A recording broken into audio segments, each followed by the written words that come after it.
Bonjour, je m'appelle Ghislain, je suis franco-égyptien. Ok, donc dans les atouts, le premier c'est mon magnifique accent.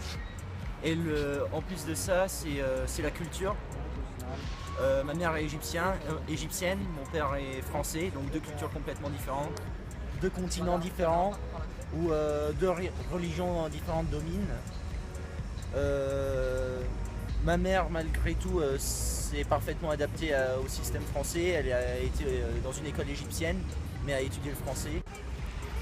Donc moi j'adore l'Égypte pour toute l'ambiance qu'il y a notamment dans tous les pays d'Afrique. Toutes les populations sont une famille et sont une même famille.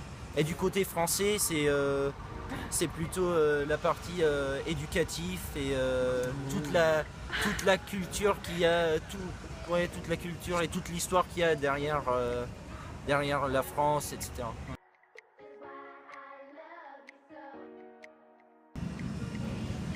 Je m'appelle Rizlen Badawi, je suis algéro-tunisienne. Donc ma mère est tunisienne et mon père est algérien. Ce qui est bien, c'est que les deux pays sont culturellement et géographiquement proches. Donc ça veut dire c'est la même langue pratiquement, le même paysage, la même culture, la même nourriture. Il n'y a pas vraiment de contraintes vu que les deux pays sont déjà proches. Alors c'est bien d'avoir deux parents d'information.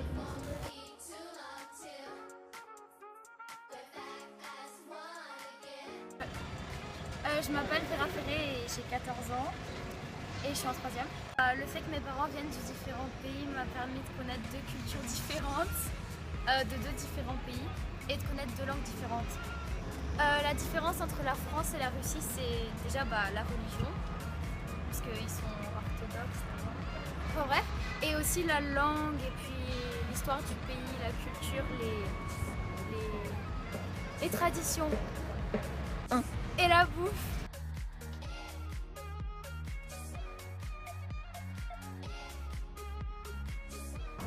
Okay. Je m'appelle Johan Barnechea et mon père est bolivien et ma mère est équatorienne. Alors je sais que tout le monde parle d'abord des avantages, mais moi je pense d'abord à un désavantage, c'est que je vois très rarement mes grands-parents et mes cousins dû au fait qu'ils habitent dans des différents endroits. Un avantage aussi, c'est la culture des deux différents pays. Donc bien sûr il y a une culture d'un côté et il y a une culture de l'autre.